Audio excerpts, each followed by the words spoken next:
Full chat. I'm joined by Kyle Power this evening, who is like Van Gene but better, and we're going to answer your questions. So sorry guys, look at that. Again, everything ready to go. Kyle could hear me, I could hear me, and you guys couldn't hear me. But let's tell you what we're going to talk about tonight. We've got a few topics, a few predetermined topics. Yeah, still going better than last time. Yeah, at least it began and the music worked and my computer didn't crash just before we started. So we're definitely one up from last time. And I think you can probably hear Kyle correctly at the right volume, which is also an improvement on last week. Anyway, topics we're going to talk about that aren't your questions. Start with the Mexico Grand Prix, or the Mexican Grand Prix, as we just discovered. Apparently it's Mexican, not Mexico. Sometimes they change that. We're also going to talk about Audi in Formula 1, which isn't for a few years yet, but it was the kind of big announcement today, so we're going to talk about them. We're also going to talk about how I was kind of actually right about the 1999 German Grand Prix, or at least a Grand Prix that happened in Germany that wasn't called that. And we might even touch upon my Jordan fandom that we spoke about last week, but I didn't have any pictures ready. The background music is deliberately still on, but if it's a bit loud, I'll turn it down. It was kind of... I thought it might be quite nice to have cool music in the background, but we'll just fade it away. So, first of all, let's start off with the question that we've already had. Because, as you might know, Kyle, the way this works on this program is the super chats trump whatever we're talking about. We kind of have to interrupt ourselves to talk about the super chats.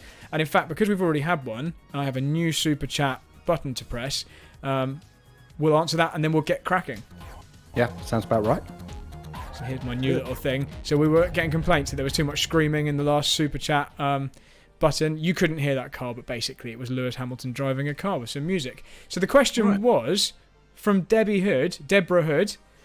And she says, are Mercedes now going to bring en masse all of the upgrades that sat piled in the workshop that would have taken them over the budget cap, but now playing Red Bull at their own game? So, first thing to point out is, we actually haven't had any confirmation of exactly how much Red Bull were over or why they were over. We surmised why that might be, and we've got a reasonably good idea. But the fact is, they definitely were over, according to the FIA, and a punishment of some description is coming. But we're still none the wiser compared to a week ago of what any of that is. No, and there's been a few sort of mitigating factors. So Red Bull are claiming as to why they are over. It sounds like they're taking a bit of a chance on a maybe yes, no, maybe tax rebate, maybe, which is a bit risky. But to sort of answer the question. It's a very tongue-in-cheek question. I like it. Mercedes, bringing all the upgrades sat piled in the workshop. Probably no, because a lot of the cost initially in the upgrades will be with the research into the design and prototyping, testing in the wind tunnel, because you can't just design something on CAD or Inventor, whatever they use, or Autodesk. They'll model it. They'll then probably have to 3D print a scale model if it's like an aero surface or something, get it into the wind tunnel onto their scale model and see how it interacts with the rest of the car, because not everything correlates from your simulation to real life. As Mercedes found out horribly at the beginning of this year when they put the car on track for the first time and realized, oh, it doesn't quite work as we intended to. I would imagine they probably don't have many things designed. They've probably got a few things designed. I very much doubt they have anything that has actually been manufactured further than their new front wing, which they haven't actually run yet. So I'd be surprised if we see anything more come before the end of the season. So when we've heard team members, maybe the drivers, saying, we've got a bunch of stuff that we'd love to put on the car, but we can't because of the budget cap. What they kind of mean probably is more, the engineers have a load of ideas of things they could make, but that doesn't necessarily mean they've actually got them sat there at the side of the garage waiting to put on. But one thing they did have that was sat at the side of the garage that they didn't put on at the USA Grand Prix was a new front wing, which looked quite a bit different to their old front wing. And there were conflicting reports. I heard that they didn't put it on initially because they didn't have two of them, and they didn't want to risk breaking it and then having to change spec, which would have incurred a penalty in the race. So if someone had gone off and hit the barrier and then they had to replace that wing with a different one which wasn't the same shape, they'd have had to take a penalty for that. But I've also heard reports that the FIA told them it wasn't legal, despite them checking with the FIA ahead of time. Do you know anything more about that and why they said it might not be legal? Well, no.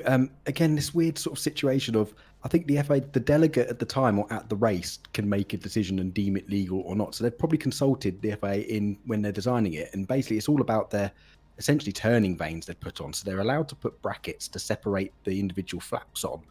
And they've blatantly just used these. They're allowed to put up to 8, I think. So they've used all 8 of them, but they've clearly just made these brackets, the very small bit of their function is to keep the flaps apart, which is what they're intended. And the main 90% of their function is turning vanes to create outwash, which is completely against the spirit of the regulations and what the FIA wants. So I wouldn't be surprised if they've said, yes, you're technically allowed to do that. But when they've turned up with it, they're like, don't really like that. It's against the spirit of the regulations. So they have come out and said that they're going to run it on Friday with the intention to run it on Sunday as well. But I would imagine they might have a few protests going if they do run it. So it'd be interesting to see what happens on the Friday. Or if indeed it does work, they might put it on and it might not work. But they are going to run it. And this is very much, I think, in mind for next year. So I think it was Mike Elliott, technical director at Mercedes, say that the benefit from running that wing with those potentially illegal separators, the turning vane separators between the wing elements, it wasn't enough of a benefit to risk being kicked out of the race or penalised for using it. So I've got a feeling maybe they'll use those wings, but they might take a Dremel to some of those little mini turning vanes to just make them smaller so people don't complain so much. Maybe, yeah. The FA might give them a bit of an ultimatum and go, okay, you can run it, but the turning vanes have to be within a certain size. But I don't think that's sort of legislated for in the rules, really. They may have uncovered a bit of a grey area, because if it was so obvious you could put loads of turning vanes in there, I mean, all the teams want to create outwash. That's what the regulations have been trying to prevent them to do, and they're still trying to do it. Hence the front wings. You see, they droop down before the end fence on the end, and that's all to try to create outwash. So, why isn't every team down the pit lane all running loads of these turning vane separators? They're not. So, I think this might be a little bit of a grey area. So, yeah, they're free to run it on the Friday. I don't think they have to, in the rules, have to run an entirely legal car on the Friday. I don't think they can get a sporting penalty for running a car that's out spec on the Friday. I think it's only in the competitive sessions for the Saturday and the Sunday. So I think Mercedes are fully intend to actually run it, and maybe if it does, maybe just collect some data, and then if they are told categorically no, it is illegal, they probably won't chance it for the race, because I think are they still fighting? Is there still a chance they can catch Ferrari? Yeah, I think it's looking at this point like it's probably going to be Ferrari, but I think they are still in that hunt.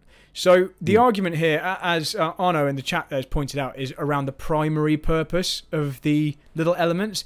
And if you ever wanted a grey area in a set of sporting regulations, that would be it. Because so many parts on an F1 car, if you look at mirrors, there's all sorts of bodywork pieces that you could argue that the primary purpose of the mirror is to help you see behind, or the primary purpose of the bit that holds the mirror to the rest of the car is so it doesn't fall on the floor. But it's so sculpted and so designed to help channel airflow that maybe the primary purpose could be easily argued is aero, or certainly in the way that it's been shaped. And I'm sure these wing separators are the same thing. So it's tricky, because I personally feel like you should just be able to say, if it fits in this box, if it's not outside of the bounds of this, then you're allowed it. Arguing whether or not it's the opinion of whether or not it's the primary purpose is a little bit grey for me. Yeah, well, there's a lot of things banded around, isn't it, of the spirit of the regulations, whether it's within the spirit. And there's a few people to say, well, the spirit of the regulations doesn't exist. The regulations should legislate and should be pretty clear cut, but they never are. It's almost impossible if you give them, say, write some rules and tell them exactly what they can do for every little part. You can't, because quite a lot of parts do serve a dual purpose. But yeah, so you see this with the wing mirror stays, as you said, and particularly at the start of the season, there was a bit of a hoo-ha, I remember, about the Mercedes, the crash structure, that they have to put on the tube and the crash structure, which is at the front of the chassis for Mercedes with their no-pod design. That's actually, if you look at the Mercedes, it's a wing. I think the crash structure has to be there, and they've turned it into an aerodynamic device, which I think quite a few of the other teams were unhappy about. And there's a bit of arguing behind the scenes about that. So I don't know, it's going to be really interesting to see, the protests that go in about this front wing, whether Mercedes will have the balls to run it on the Sunday, and because they've got a mathematical chance of still beating Ferrari and the constructors, and that means a lot to them. So it'd be interesting to see whether they want to risk it and then post-race protests going in against them and then potentially getting disqualified. So we'll find out whether or not this wing gets run when we see them at the track, and I'm sure the team will tell us, because Mercedes tend to be quite open about what they're doing. They don't tend to hide things from the media. They normally try and be transparent. But the track itself, you've got some personal gripes with the Mexico City Grand Prix layout, which I didn't know about until we discussed what we might chat about on this show. And I think it might relate to the part of the track that I've actually got in this picture here, which you can't see, but it's the kind of stadium section towards the end of the lap. It's very tight and twisty. It's the old baseball stadium. Yeah. So why don't you like that? Well, I like the track as a whole. I think it's a great venue. The Grand Prix is fantastic. The atmosphere in that stadium is incredible, but I'm a bit of a dinosaur. I still stuck back in the 90s, and I remember the Piratada, I think it's the Piratada, their version of the Parabolica, which is the old final corner, which used to go around the stadium, which was incredible. You remember those amazing scenes back, I think it's 1990, with Mansell passing Berger around the outside there. Absolutely crazy. So that was a really fast corner, but of course with modern day safety standards they can't run it, so they've rerouted through the stadium, and there's quite a lot of room in that stadium, and I think it's great. But what they've actually done with the track layout in there, I think, is a bit of a travesty. It's a really horrible switch, too tight, an ultra tight switch back on itself, with then a little jink which almost guarantees the cars are going to be single file before the final corner, and you never really see any racing in there at all. I can think maybe Verstappen had a dive bomb in there in 2018 and ended up with a puncture. It's about one of the only times I can remember a car overtaking in that stadium section. So I just think they've just, these were designed.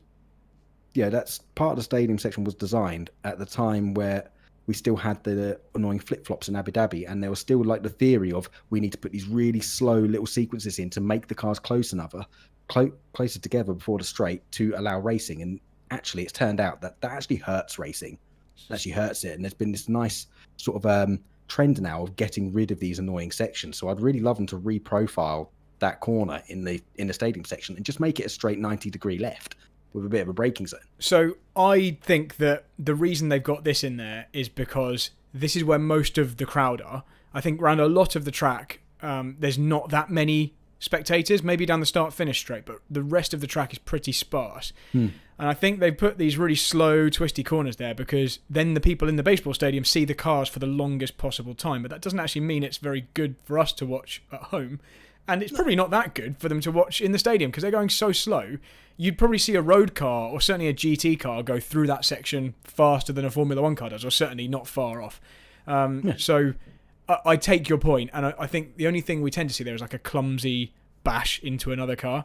It worked for Formula E. I think Formula E, when they used that section, it was good, but they're a lot slower and a lot smaller. Yeah, and a lot smaller it's the size. And it's going to be really interesting to see these new sort of heavy, comparatively clumsy new generation of Formula One cars at slow speed go through there. One thing that's given me a bit more faith, though, is I didn't like the final sector in Kota. That was super, super tight switchback. And we never used to get great racing there. But last weekend we did. We had quite a few lunges and some good racing there of this era of cars. So it's going to be interesting to see whether that actually plays true. But also for the fans, it's great, the atmosphere in the stadium, but if you're going to a Formula One race and you want to see an F1 car, half of the experience is the wow factor of what a Formula One car can do. Yeah, and you don't if you go there, we're really lucky in the UK with Silverstone. If you go to Silverstone, go and stand on the entrance to Maggots and Beckett's and pick your jaw up off the floor when you see a Formula One car go through there. In the stadium section, this is like going to a rugby or a football match and just watching the players walking out of the tunnel, not actually watching what's going on the pitch. You don't really get to see what F1's about, but it's all about the atmosphere. So I think if they just reprofiled the corner inside there, you could have an overtaking spot, a bit of speed, and you get more of a gist of what the Formula One's about. But at the moment, it's just, it's slowed down and it's like a parade lap through there, isn't it, at full racing speed? So talking about the atmosphere, that's probably a decent place to segue across to Edward Triolo's question, which is, what do we think about the advantages and disadvantages of the different power units in the thin air in Mexico City? So the atmosphere itself is thin because of the altitude, and typically I think this used to be one of the tracks where Red Bull came good because it traditionally didn't have as much power, or maybe had more drag, and Red Bull wasn't the best on the straights in years gone by. And so my thoughts are that actually this might now favour a team like Merc, who have lots of drag and don't have as much power as they'd like to. And so maybe this is going to flip. Maybe it's going to go from the track that particularly suits Red Bull to one that might bring it back towards the Mercedes with its big drag, what looks like not very draggy car, but turns out to be a pretty draggy car with the tyres hitting all of the air. Yeah, there's big exposed tyres causing all sorts of horrible, messy vortices coming off them, dragging the car back, essentially. Yeah, that's a very valid point. Before, on the Renault thing, particularly with the turbo, well, we've only ever been there in the turbo hybrid era, so these engines are much less affected by the altitude. But yeah, they're down on something like 30% down on power, the ICE, the internal combustion engine, with the altitude. It's crazy. But the Renault, Red Bull were traditionally one of their strongest tracks. I mean, I think 2018, they had a front row lockout, and I think they're usually pretty good there. It was always one of Merck's weakest tracks. Now, I think the Renault was quite good. I think their turbo was quite good. So they, comparatively to the Mercedes power unit. And this year, I don't know where I've heard it, but I've heard a few murmurings of the Honda, and apparently where the Honda's real strength is in its deployment system. That's where it has a bit of an advantage over the rest. So I'm expecting maybe the Honda to be really, really strong in Mexico because, of course, the more you're relying on your ERS system and your deployment, the less you're relying on your internal combustion engine. And I think that could maybe make the difference. So I wouldn't be surprised if the Honda's really, really strong. And we know that Red Bull is a very low drag sort of concept, but the aero is less. So less downforce, less air is less drag. So you could be right in Mercedes, but I think it's comparative. I still think they'll have the same drag offset versus the other cars. So it's going to be interesting. I think Mercedes, particularly with their downforce, with their upgrades, their slight upgrades they had in Kota, were really good downforce. They looked really, really good in the corners. So I think they're going to be a bit of a beast for the rest of the track, but I do think they're going to hurt down that big long straight. And we actually saw, I think it was last year. Yeah, it was definitely last year.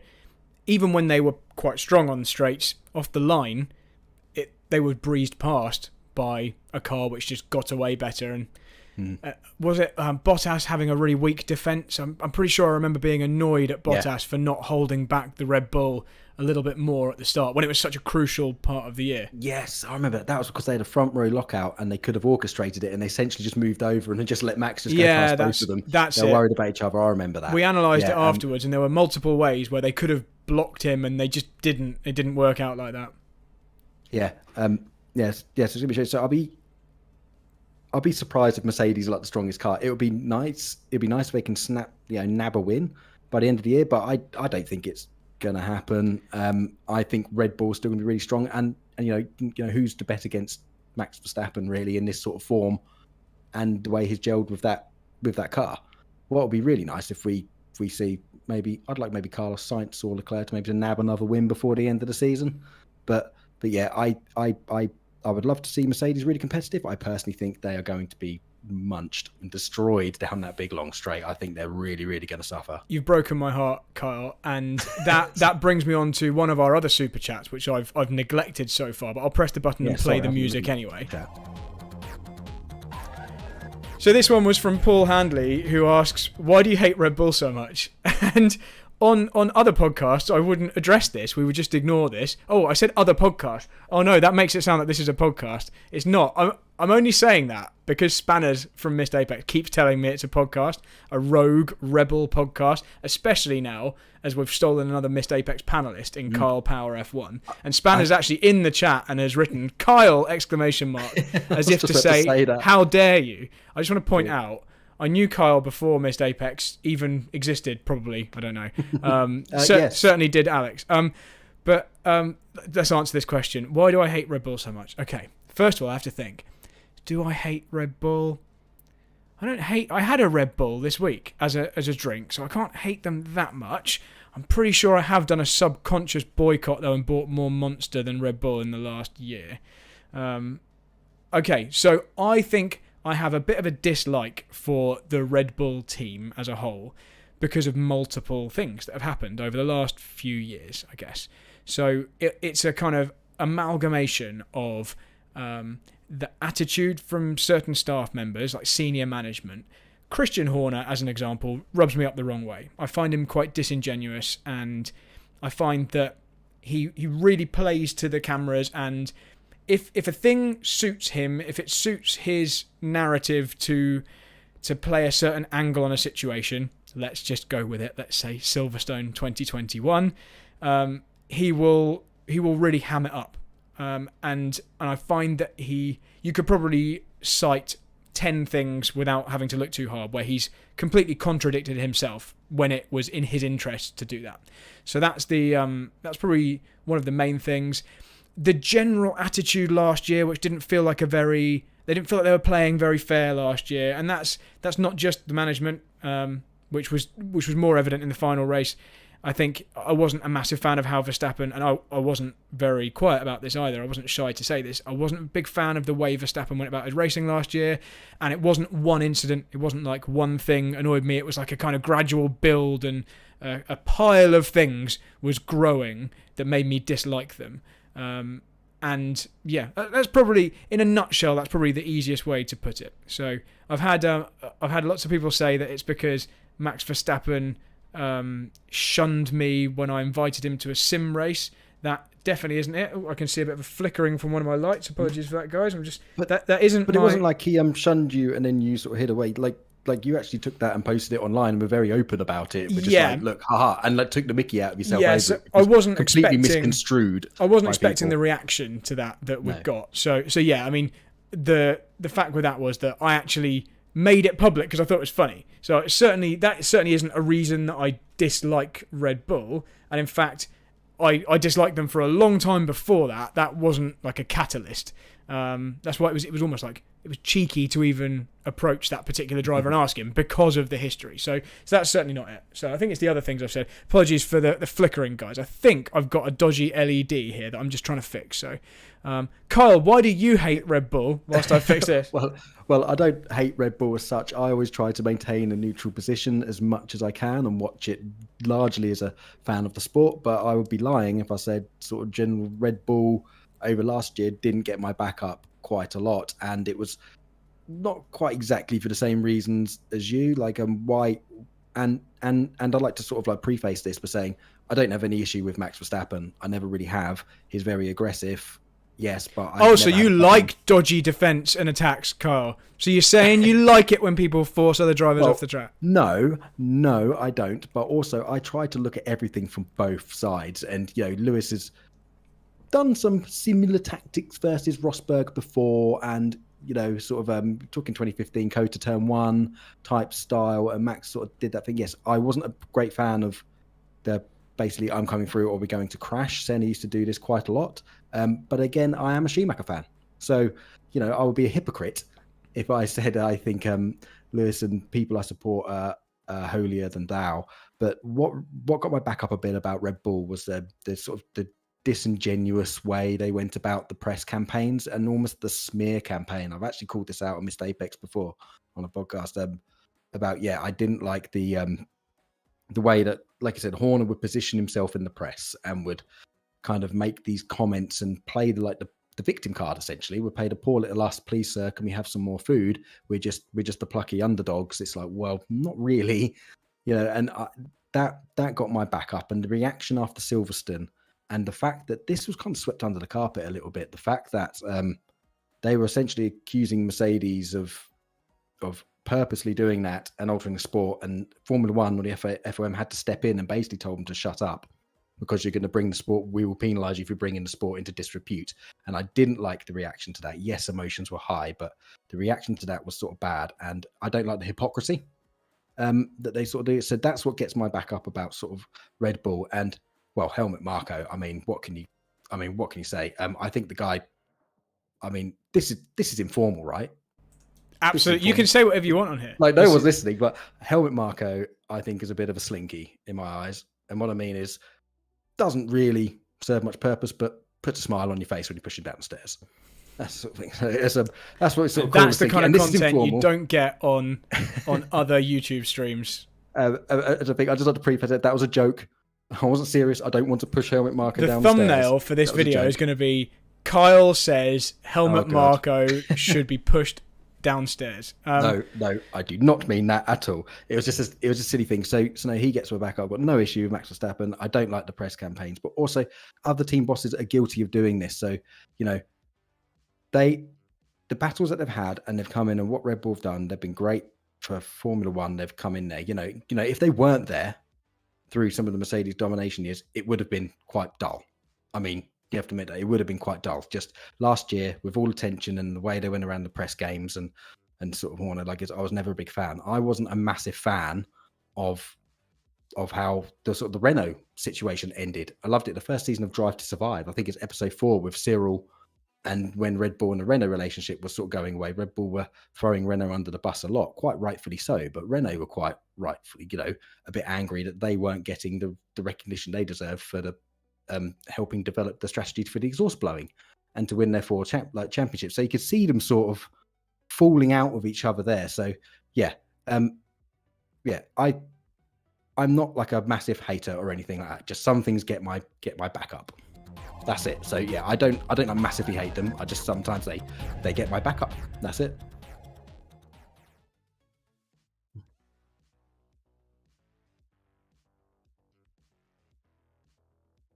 I do not hate Red Bull.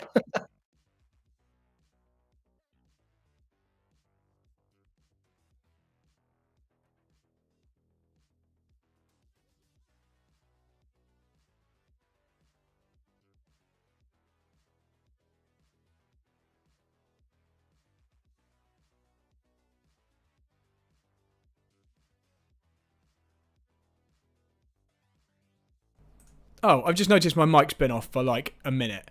So you haven't missed anything. So I need a proper button for the mic, because basically I can't tell if I'm muted until you guys tell me.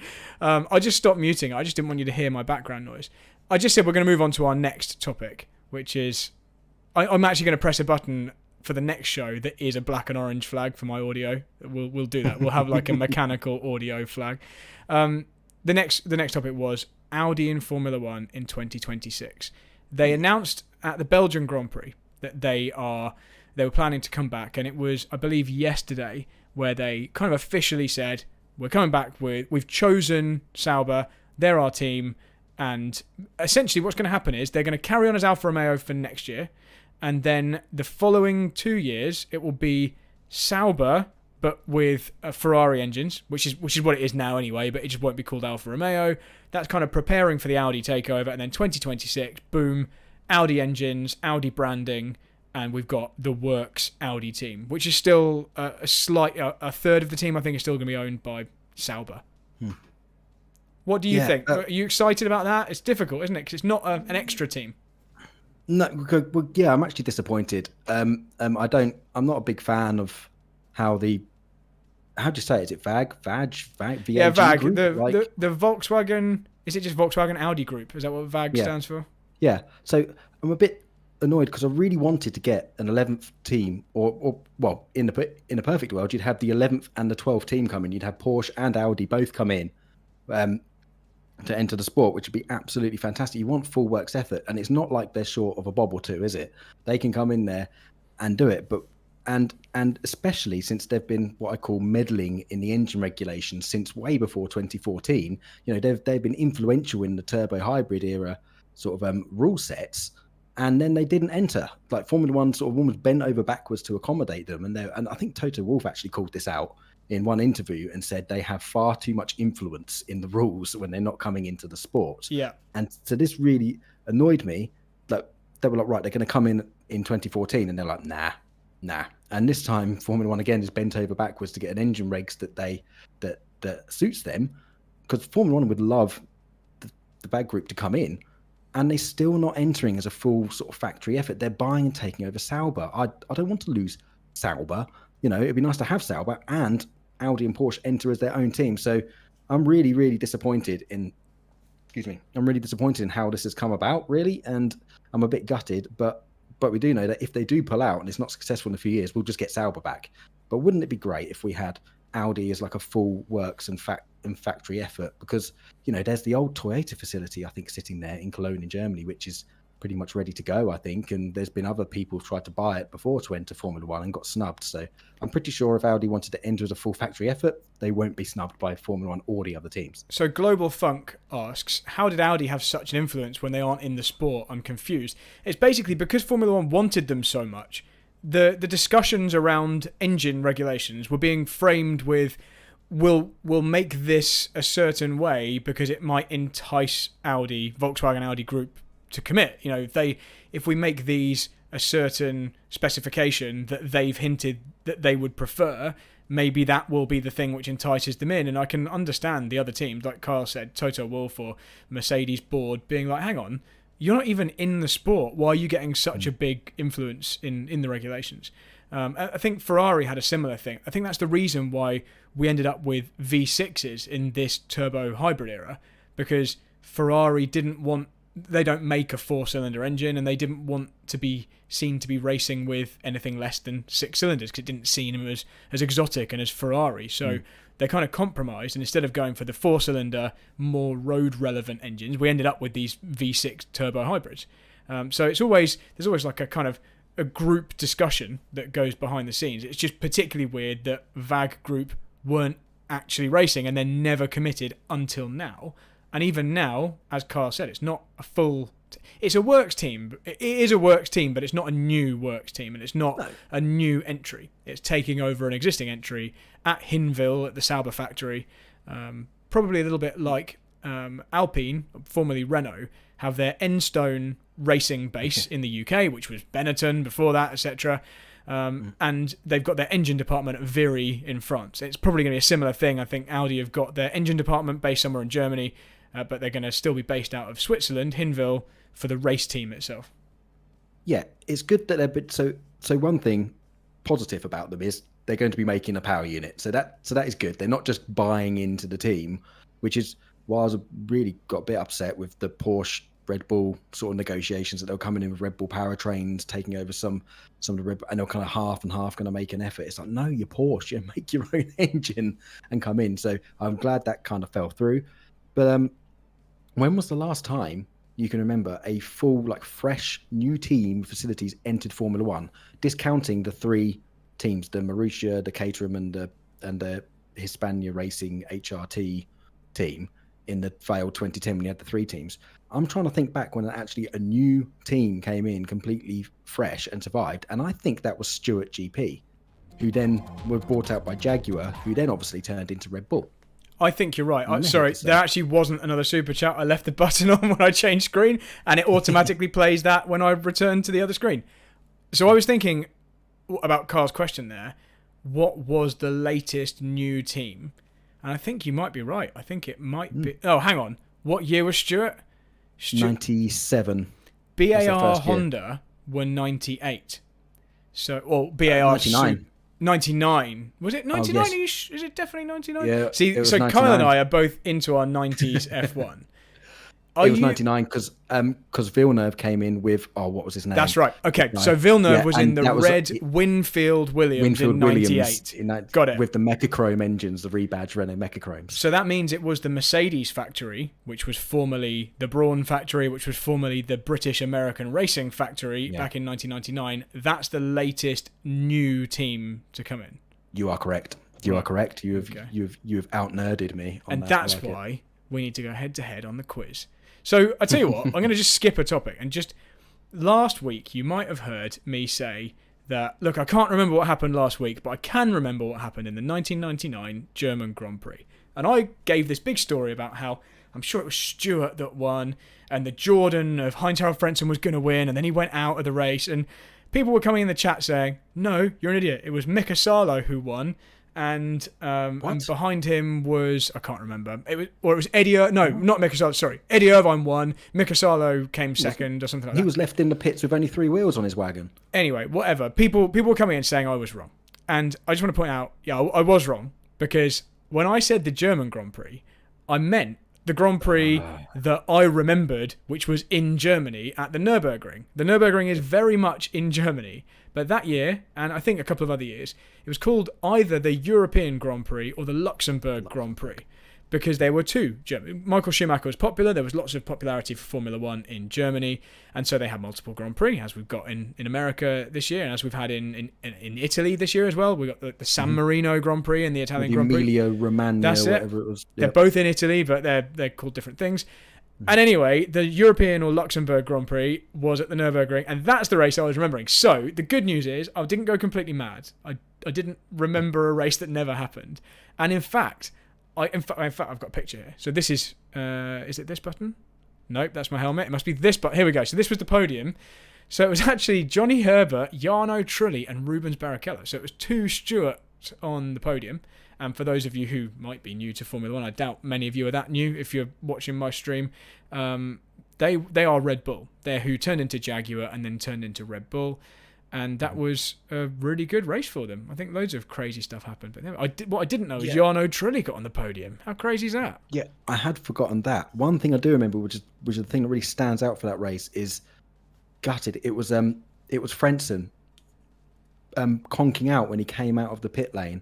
And I can't remember I read this. It was because they'd forgotten to reset something in the software that the car turned itself off. It was like a finger trouble. It was such a silly mistake that they made. It was some setting that they had to change, and it was after the pit stop, and this happened, and they knew it was going to happen, and someone forgot to do it because Frentzen was actually still in contention for that title. It was a crazy year, 1999. Schumacher out of the equation, breaking his leg at Silverstone. McLaren seemingly hitting the self-destruct button at every opportunity, and Irvine trying his best to choke everywhere. Like, nobody wanted to win that season. And I remember Frentzen conking out in the pit lane, the crazy weather conditions, and then that was when Ferrari famously couldn't find the fourth wheel for Irvine, and he was sat left in the pit lane just with 3 wheels for ages, and they got absolutely rinsed for it. And And yeah, Johnny Herbert can wobble him through and won the race. So I've got 3 things now to talk about. First thing is, I've just noticed we've missed Deborah Hood's second super chat question, so we'll get to that. I missed it because the question wasn't attached to the super chat. The question came a little bit later, but we will answer that. The second thing is, I think we've both lost on the geek front because I'm pretty sure the newest facility that's been built is actually Haas. It must be Haas, surely, in Banbury. I know because Haas were one of the new teams that's come in recently, but they've stuck around. They haven't gone anywhere. So Haas, you're very right. The Haas cars, I believe, are designed and maybe initially built at Dallara, but the factory is in Banbury. It's actually near a place called Reg's Cafe. Wow, this is. I'm going to just say this. So I used to live in Banbury, and Reg's Cafe, which is next to the Haas's factory, had an advert on the radio, and it actually said in the radio advert, it's not a burger van, it's got tables and chairs. Like, that's literally in the advert.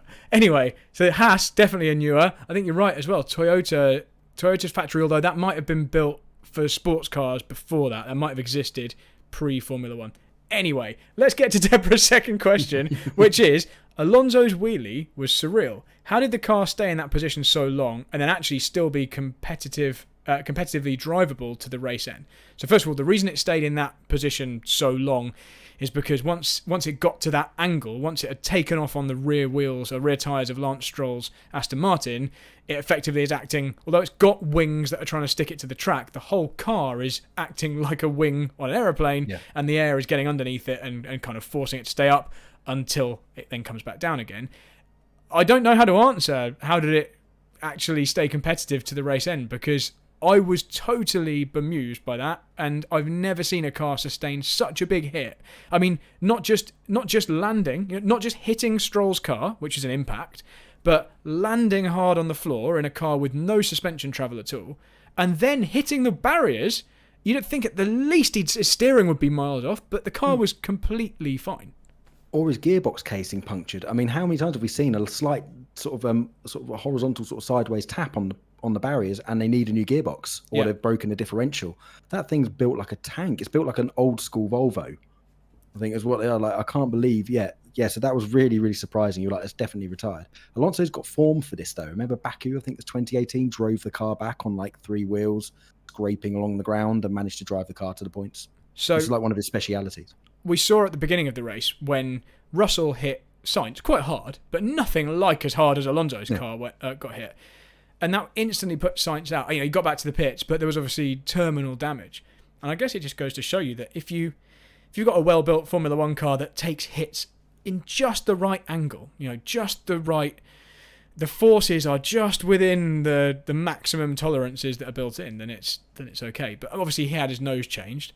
But you'd normally see other bodywork or the floor or something broken to the extent where even if the car could run, it wouldn't be competitive, and hoses would be broken, or like you say, gearbox casing, or something that's like a cast metal piece would have cracked and been terminal. But it looks like they just polished it and sent it off to Mexico afterwards.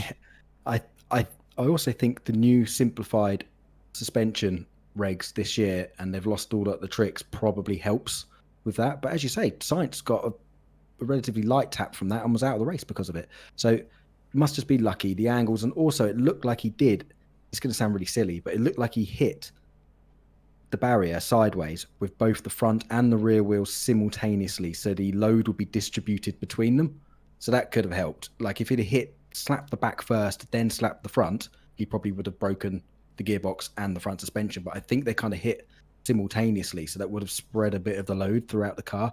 I don't know, I'm just sort of guessing, but yes, a bit of a freak. I think you could probably do that, crash 10 more times, and I think you'd retire 10 times. Yeah, I agree. Out of them.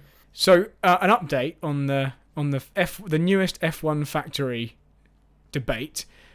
We've got a couple of people suggesting that the Haas factory was actually the Virgin/Marussia factory. Now, Ooh. I don't remember that as being a thing. I thought Virgin were based at Manor Racing. It became Manor later, but I thought they were based at their factory, which was somewhere a bit further north in the UK. But I might be completely wrong. I'm trying to think. Were Haas and Virgin did they not exist at the same time? No. It was definitely Virgin/Manor. / Marussia had died by the time Haas came in. Is that right? Yeah, they died because I remember when it was leaked. That was the first sort of sneak peek we got of the 27. Remember, there was a massive reg change in 2017 when they went to more aero, and we got a sneak peek of what the cars would look like because that was when the Marussia assets were being auctioned off and their wind tunnel model was being auctioned off. So that was the beginning of 2017. So I tend to believe then maybe that's the case then. So maybe that was the. So they did exist at the same time. You're right, because Haas came in 2015. I'm so confused. Right, so this is Haas something. were in 2015, weren't they? So they came in 2015 or 2016 and then had the reg change. So you are correct. They did exist at the same time. Right. We're going to need to double check this because I want to know whether Haas moved into the Banbury factory vacated by Virgin. That's the kind of cutting edge chat you're going to get on Full Chat. Right, we've had another super chat, so I'm going to just play the music, which Kyle can't hear.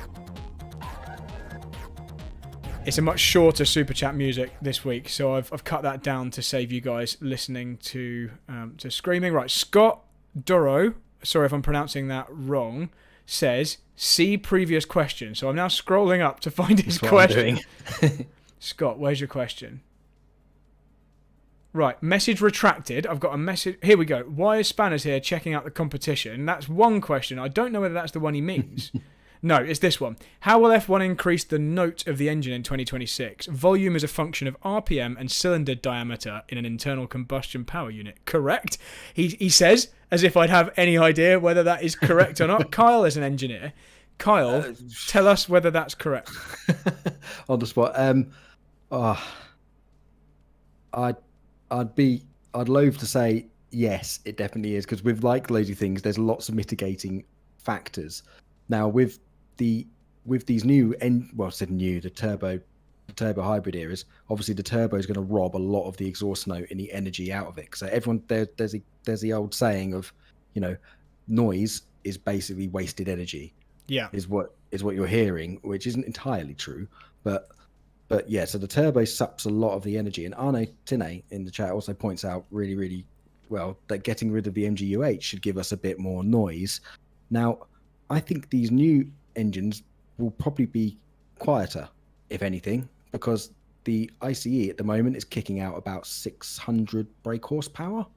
I think that's going to be massively reduced. I think that's going to be reduced down to like 450 or 500 brake horsepower, and there's going to be a lot more reliance on the ERS and the energy recovery systems.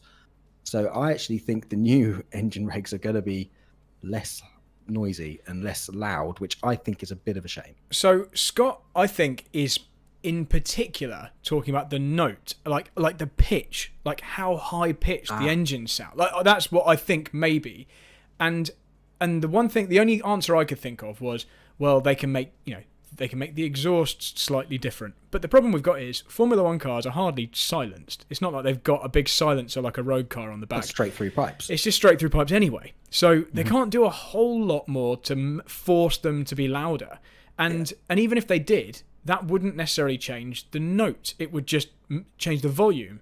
So I don't know how they're going to do that, but I'm sure they've got much cleverer engineers than me. Not Kyle. Kyle can work it out. Just give him an hour and he'll work it out. But the exhaust notes as well is something quite poignant, like a point you make there.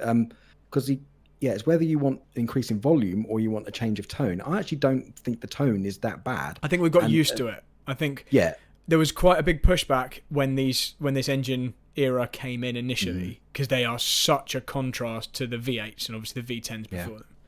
But I think now if you hear a V8 or a V10, it doesn't sound modern at all. It sounds like old Formula One. Yeah, it does. And the exhausts play such a huge part in the tone of it. And if you think back to 2011 when they were doing a lot of the exhaust blowing, and the Renault had, it was a Lotus at the time, had forward-facing exhausts trying to blow the whole therefore, that sounded totally different from all the other cars. And another case where we saw this was back in, I think it was 2000, when the McLaren, remember, it had that really weird high-pitched scream, and the wail sounded totally different from all other cars. And that wasn't anything to do with the engine or the combustion happening. It was all to do with what they were doing with the exhausts and trying to use the exhaust gases and the shape of that. Essentially, you know how whistles work and stuff. It's the same thing. If they had made their exhaust a funny shape on the exit, and it created this really high-pitched scream, which I thought sounded awesome. I thought it sounded quite quite haunting. So will we be getting a change in that? No, I don't think we will, because another thing I'm not too keen on in these new engine regulations are they're super prescriptive. They're very, very prescriptive for what you can and can't do, and they're very, very limited on what they can do with the exhaust as well. So they will all sound fairly similar. I'd love to be proven wrong. I'd love to come out. I'd love them to come out and sound really sort of snarly and angry and rough, but I think they're going to be sounding fairly tame. Okay, so I've inadvertently made the super chat sound come back on again, but it's fine because we actually do have a super chat this time. So first of all, just before I get onto it, Kyle Power says they're going to put whistles in the exhaust. I think that's what he said. So that's Scott. That's your answer.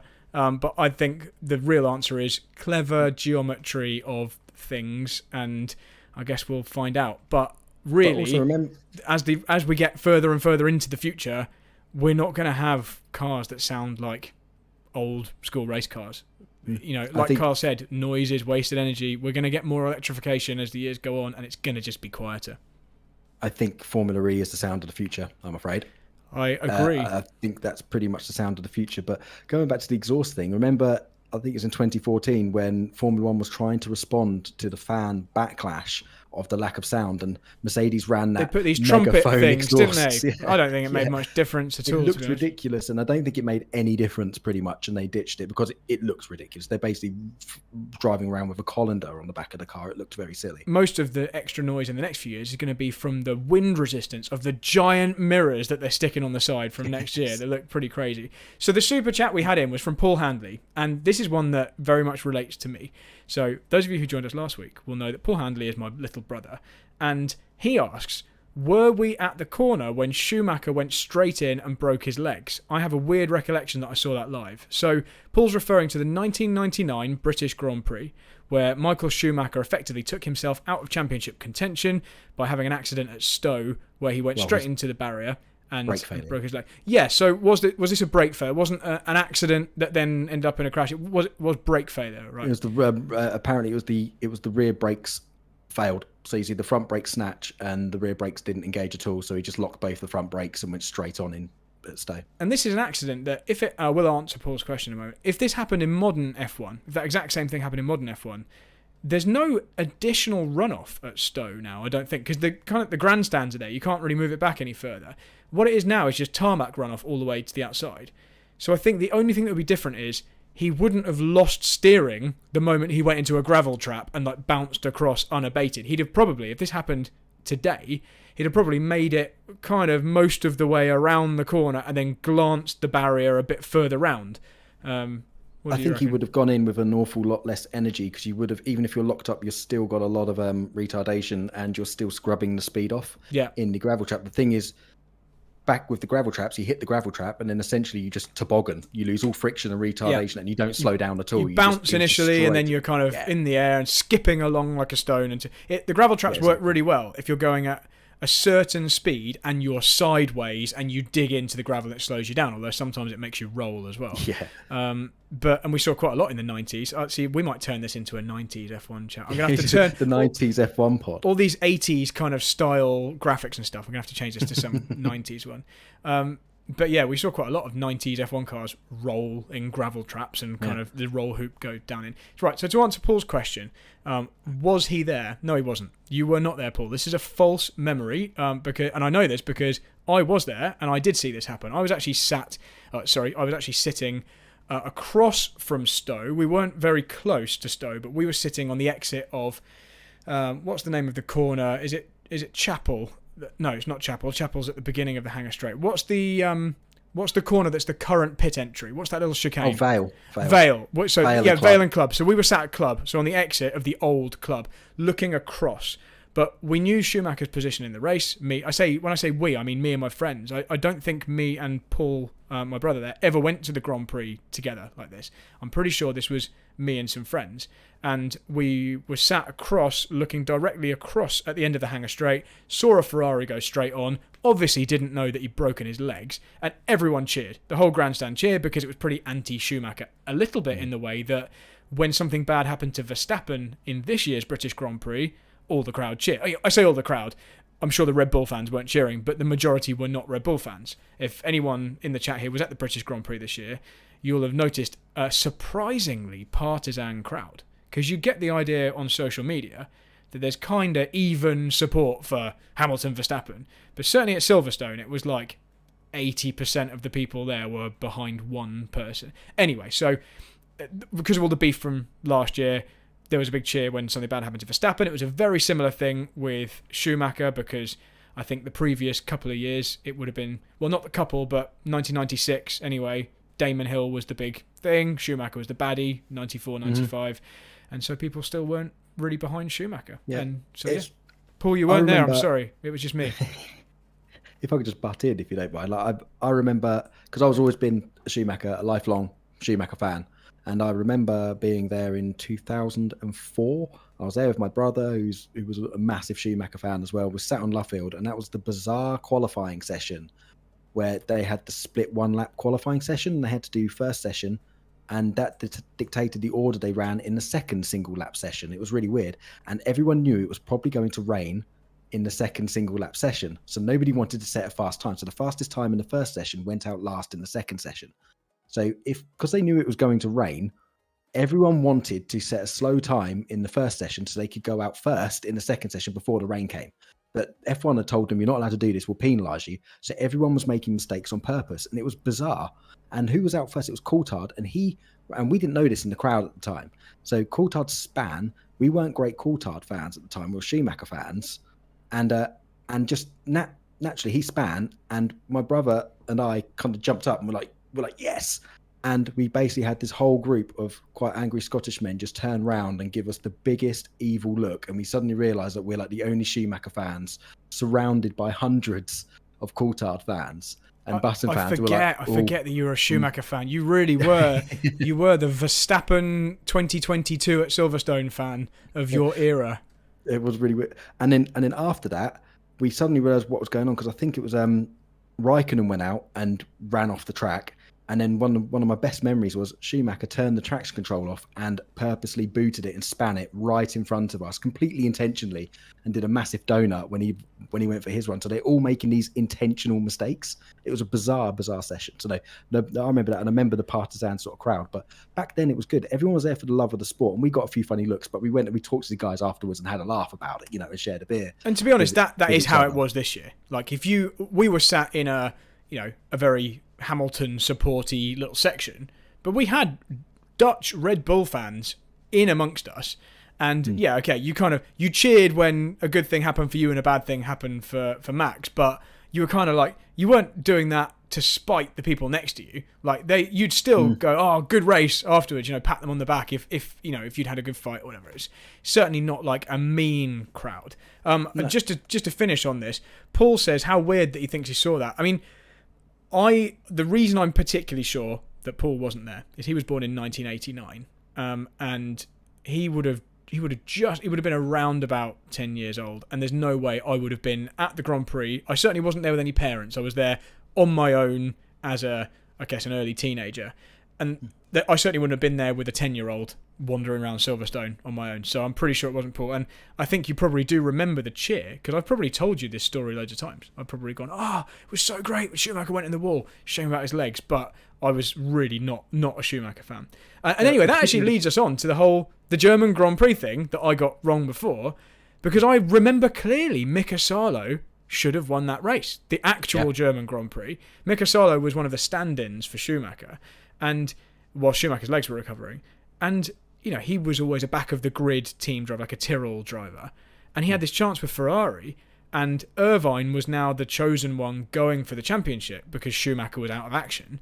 But Irvine wasn't that good, and Salo was winning the German Grand Prix, but he had to give up his only chance at a Grand Prix win ever so that Irvine could have the most number of points. Yeah, it was crazy. He drove amazing that weekend. I remember watching it, and I remember becoming a huge Mika Salo fan after that, because I always sort of liked him, and I always remember that Murray Walker always used to bring it up, and it was Martin Brundle and Murray Walker always used to bring it up that because there was only two Finns in it at the time, and it was Mika Salo and Mika Häkkinen, and they hated each other. They absolutely hated each other. Apparently, they didn't. Like Martin Brundle used to say it like every time, it was they really, really don't like each other. But Mika Salo jumped in that Ferrari and outperformed Irvine, and that's what I said earlier. It's one of those weird championships that nobody seemed to want to win. And it was heartbreaking that he had to move over, and dutifully he did it, and he never did get another shot to even get near or close to a race win or the podium, I don't think. I guarantee you, if he could go back in time, he would not swap places. Yeah. Because ultimately, Irvine didn't even win the championship. So the thing he didn't even get Ferrari the goal that they were looking for. And he never got another chance. But the problem is, at the time, he didn't know he was never going to get another chance. And maybe if he played his cards right, Ferrari would look favourably on him. And maybe he'd get a drive somewhere else. Maybe he wouldn't ever get a drive at McLaren or whoever else he thought he might go to if he showed he wasn't a team player. Anyway, really gutted for him. A question in from... who was it that asked about the best qualifying format? Oh, yeah, it's talking about the best. I can't see it now. Here we go. Stuart Neal asked, so what was the best qualifying format? I think the current one. I've seen a lot of Formula One qualifying formats, and I think there's a reason this one stuck around, and it's because we've actually arrived at a format which fills the whole hour, and it builds to a crescendo, and it works, and it's fair. What do you think? I absolutely, wholeheartedly agree. The experimentation phases, we had some awful formats. The original format, which would, the 1 hour and 12 laps, it wasn't unusual to see nothing happening. For the first 20 minutes, you might get some of the Minardis to go out to try and get some TV time for their sponsors and do their runs, but everyone needs to sit in the garages. And it used to be quite frantic towards the end, but it was a bit boring and a bit of it was a bit of a letdown. And then the 1 lap sessions, and then the aggregate time ones, which were just the worst thing ever. I do think it's a knockout, and they've tweaked it slightly. They've reduced the time. They've got rid of the fuel burn phase. Remember, they first brought this in 2006, and you had to get rid of the fuel burn phase. What a ridiculous format. What a crazy... I mean, that would never fly in modern, energy efficient, don't be wasteful, save the planet era. Oh my God, could you imagine the look Greta would give them? Fuel. Just driving around just to burn the fuel off so your car was lighter. That was just... Whoever came up with that was wrong. It was bonkers. But the actual premise, the whole sort of idea and the concept was kind of good, but they kind of set off on the wrong foot, and it's been slightly tweaked and adjusted. So no, I completely agree. I think the current format is absolutely perfect and spot on, and it's kind of half why I don't like the sprints as well, because it just kind of it meddles with it, because we still have that qualifying format, which is not really qualifying, but then have the sprint race. I'm not going to go down that rabbit hole, but I think what we have at the moment, it's not broken, don't fix it, and I think it's pretty much perfect, and I hope they stay with it for a very long time, because it's taken decades to arrive to this solution, and we've finally got a good solution. We have a format where it's exciting enough. If the grid order is competitive enough that multiple people have a chance at pole, it's an exciting enough format that qualifying is an event on its own now. It used to be, when I was growing up, 1 hour, and it was just a 1 hour free-for-all. And whether or not the cameras happened to catch a car that did the pole lap, you didn't know, because the pole lap could come in the first minute, or it could come in the last minute, or any time in between. And all the cars were potentially on the track at the same time at any given point. Or no one was on track for half an hour. Mm-hmm. So you could either have maybe a really exciting session or a terrible session, but it certainly wasn't structured well. And now we've got a system where you know what's going to happen next, and we're distilling the grid down to the best ones. And that means when we get to the most important laps, the laps which are fighting for pole, each car's basically got 2 runs, if they choose to do 2 runs, and there's a limited number of cars, and so it's way easier to focus on them. And the fact that it's built, and this knockout stages thing is just so much better. I'm in full agreement. Yeah, and also if you think what we used to have before, and I'm remembering back to the horror show of early 2005 here, and I remember this because of Imola 2005, and if you have a chance to go back and watch an old race, go and watch that one, because it was really, really good. And that was when Ferrari just bought their new car. This is when the single tyre rule, remember that awful rule where they had to run the same set of tyres for the entire race, which is bizarre. Ferrari just bought their new car, and the Bridgestones were actually working that weekend. And the second part of qualifying, they had the first, and this was single lap qualifying, so they had a single lap shootout. Each went out individually and had their one qualifying lap on the Saturday, and then they had it on the Sunday morning. They had to go and run a full qualifying lap on full race fuel, and it was an aggregate of both of the times that put together, which set the good. Aggregate is never good, is it? But it got worse because this was before sort of Sky and before streaming and online sort of TV services and stuff like this, really. So, and it was only just for normal terrestrial TV. It wasn't televised. The Sunday morning wasn't televised, so you didn't know who had actually got pole until you tuned in an hour before the race, or looked it up on teletext. If those remembers that, goodness. You never actually got to see the session. And I remember this because Schumacher was on course for pole and threw it into the gravel at Ravazza, and I was gutted. But you never knew the times either because they were all on different fuel modes because they had to qualify on their starting fuel loads, which was crucial. And it actually turned out that Schumacher was on such a heavy fuel load and would have been on pole and would have just dominated the race, but in the end got stuck behind Alonso with a thrilling finish to the end of the race. So we had this, I mean, we won't talk about old Formula One for the whole show, but Kyle and I really like this stuff because this is like from when we were a lot younger, back when we were young people. I remember when they had to qualify on race fuel, you had like Toyota at Indianapolis, at the infamous Indianapolis race. Toyota deliberately barely put any fuel in. They were going to run a very, very short first stint, but it meant they got pole. And Suzuka as well for their home race. They basically ran them on fumes. It's the definition of 7 laps. It's glory. It's the definition of a glory run, isn't it? We talk about it in testing, where teams underfuel cars to make them look good in testing to help get sponsors. But this was like in the race weekends, you get someone that got a pole position, but it's like they were running 50 kilos less than the competition. So anyway, that was bad. The single lap qualifying was bad, where everyone went out for one lap. I actually quite like single lap qualifying, but when you've got 20 or 24 or whatever it was cars, the conditions can change so much. It's just not fair. It's not a fair session. So I don't think that was very good. Anyway, there we go. Shall we move on to one of our other predetermined topics? Yeah. I don't know whether we've got many left, and we'll probably have to rely on some questions. We are at the hour now, so we've gone over our hour, so we won't hang around for too much longer. There are a couple more things I wanted to get to. The first one is, I mentioned we go off on tangents. I'm going to hit a button here, which is the letter N, and that's because, Carl, what did you call this guy?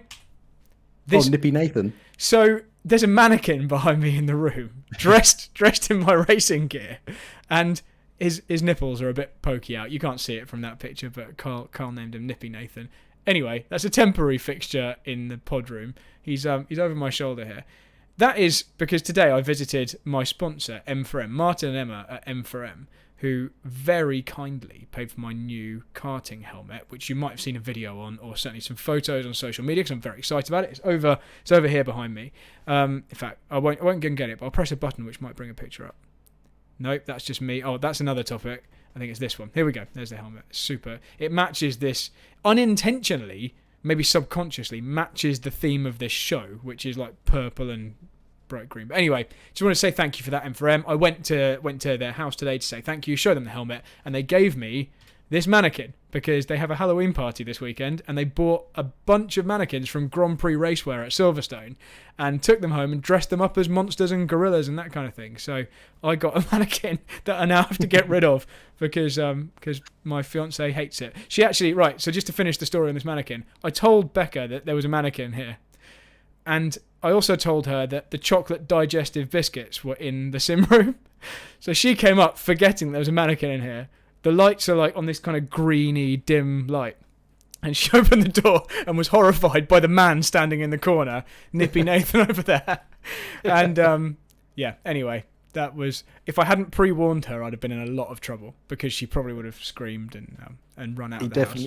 He definitely looks like he's smuggling some peanuts, doesn't he? The problem is, right, this mannequin has a much better physique than me. He's 6 foot and he's got like, he's skinny but with like ripped abs and stuff. I guess that's what they think all race drivers are. I guarantee you, most race drivers who go to Grand Prix Racewear to buy their equipment are fat middle-aged men.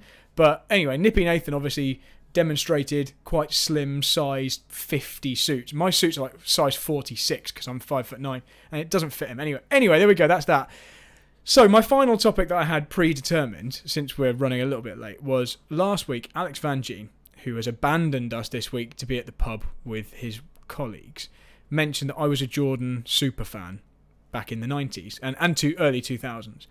And And poor lad needs a jacket. Dan Lane said maybe the nipple issues on Nippy Nathan is because he's a bit cold. It's not cold in this room. Alex Van Gien mentioned I was a Jordan super fan. We mentioned that my room was painted yellow, and I said there were some photos of me at the Jordan press conference at Silverstone in 2004. So the backstory is I got very drunk on Jordan V10 vodka, which was like it was like basically Red Bull vodka, but it was like a Jordan version of this. Little slim cans, bright yellow. I bought a bunch of these, got drunk. We were staying in the campsite at Silverstone, and the campsite we were in was directly adjacent to the Jordan factory. And outside the Jordan factory, they had a big enclosure that fans could go in, and they had press conferences. Drivers were there, Eddie Jordan was there, and ITV were there filming pieces for the TV coverage. And on my credit card I had at the time, because I was 18, I spent a load of money and bought a Jordan race suit, which was an ex-test driver race suit. It was the current one. I bought it, bought the boots, bought everything on this credit card, completely blind drunk, and walked into the press conference, and that's me in the photo behind Giorgio Pantano and Timo Glock, basically having snuck in because they thought I must be the test driver or something. I must be the very drunk, bright red, sunburnt test driver. And here's me with the ITV cameraman. Look at that bright yellow tongue from the Jordan V10 vodka drink. It was that horrible neon yellow colour. Anyway, so there amazing. We go. So let me get this straight. You've got yourself a load of like merch and attire, and you've just gone in there and just completely chanced it. Yeah, so imagine if the merch you could buy, when you go to a merchandise store at a Grand Prix, you can buy a shirt which is basically the same as the team's shirt. It probably is the same. I almost made it into the World Superbike paddock wearing a team shirt doing this, trying to walk through the tunnel at Donington. The days of the tunnel underneath the pit straight to get into the paddock. I almost got into the paddock there when I was a fan of trying to just walk through looking like I knew what I was doing wearing a team shirt before I got apprehended. So imagine if instead of the team shirt, you had the actual, not a replica, but the actual race suit the drivers were wearing that year, fitted correctly. I happened to be the same size as Christian Albers, who was testing for Jordan that year, or did a test, but Jordan was struggling for money and was selling off a load of their kit. So they had a merchandise stall, but there was also like genuine merchandise where you could buy, I'm not joking, I bought Giancarlo Fisichella's underwear. Like, it has, I don't have it anymore, but it had like G Fisichella embroidered on it, Nomex undershirt. I was wearing that in that photo. You just can't see because it's under the race suit. I had the actual race suit. I also had the boots. Jordan was selling Puma Jordan race boots, the same that the drivers were wearing with Jordan across them. And money was no object because I obviously had a high enough credit limit on this Barclay card or whatever I had. And I went and bought it, and that was the result. I just walked straight in. I actually signed an autograph. A lady came up to me because I confidently walked across like the compound. Because who's a security guard going to question someone in the race suit? Why would you be wearing a race suit, bright yellow race suit in the Jordan area, unless you happen to be one of the drivers?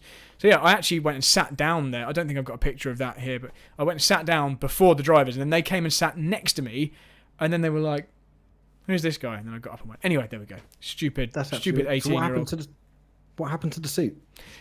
Stuart Neal says, "Just think, if you weren't drunk, you could have done FP1." that would have been so good. What happened to the suit was I kept it for a long time, and then when I was a bit short of money a few years ago, I actually sold it. But I did use it for karting for a number of years. No, non-MSA karting, and I even had a bright yellow kart. If it was a race driver or a famous race, one of the actual race driver suits, it might have been different. But because it was Christian Albers, it was a test suit and it fitted me so well. I didn't really care about using it for racing. I thought it was just a nice, very comfy race suit. There we go.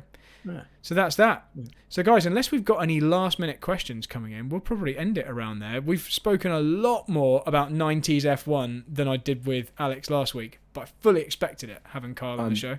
I'm sorry. I can only apologise.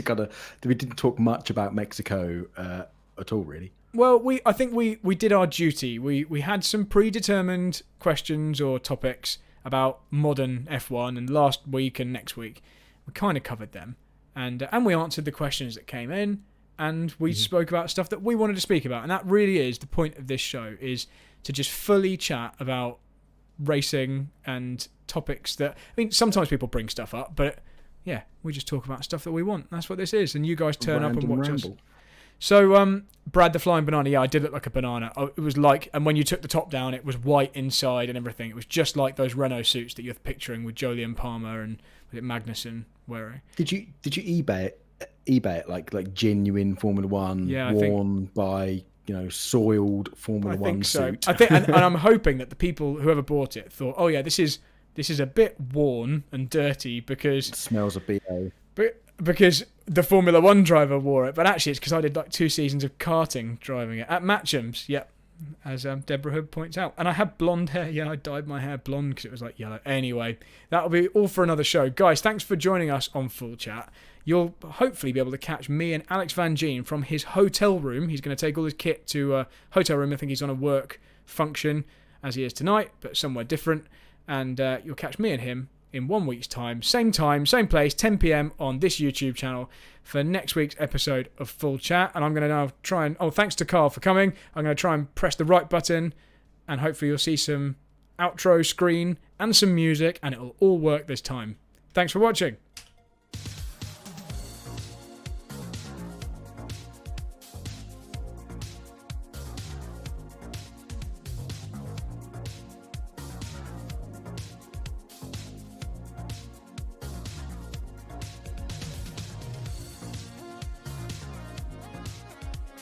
I was reading Apex, I kind of blend out of the conversation.